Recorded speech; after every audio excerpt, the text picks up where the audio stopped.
It's not a a direct pull. It's not a ready-made sculpture. It's something that has been built, but it seeks, or it kind of has the ambition of being real, but at the same time there's something kind of flawed somewhere along the way. Just kind of, I guess, like these kind of dreams of being a rock and roll star that you can have, but there's the reality of the situation is it's probably not going to happen. So I wanted the instruments to kind of reflect that as well, to have the whistles and bells, but at the same time just through material and once again not being painted and not being treated wood, that it's unfinished wood, to kind of be flawed at the same time. So sort of contradiction, or an oxymoron, or hyperbole, I guess. Yeah, my name is Michael Rea.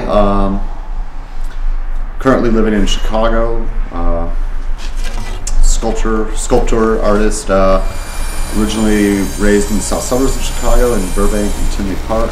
I attended Northern Illinois University for my undergraduate degree, which was in art education, where I minored in painting, and then lived in Chicago for about 5 years after that, where I worked as an elementary art school teacher in Rolling Meadows. I was also working as an artist. And started to kind of begin the work that I currently work on right now, these kind of large wooden sculptures.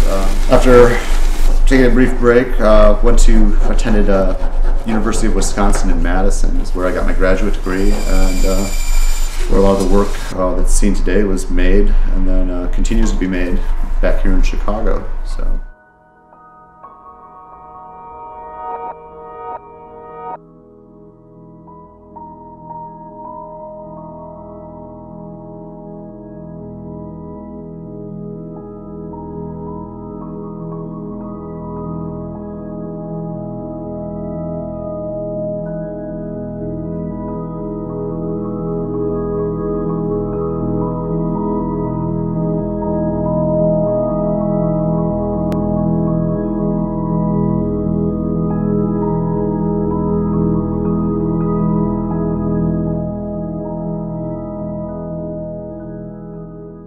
This one, of course, you've got kind of an aiming device of some sort, and some knobs and levers up here to kind of adjust the video. I think some of that kind of came from even just when I was a kid. My parents never told me that when I was younger that you had to actually put quarters in like some of the first video games. So my brother and I would always kind of play them on the demo mode, just kind of pushing the buttons and not actually affecting what was happening on the screen.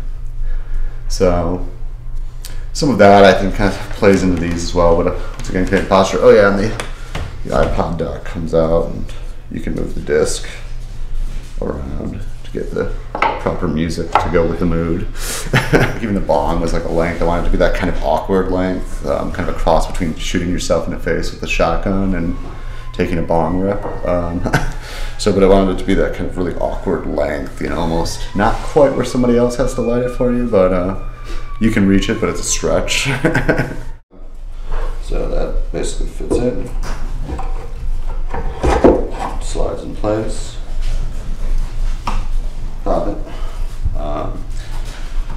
Pump it. And be able to pour then.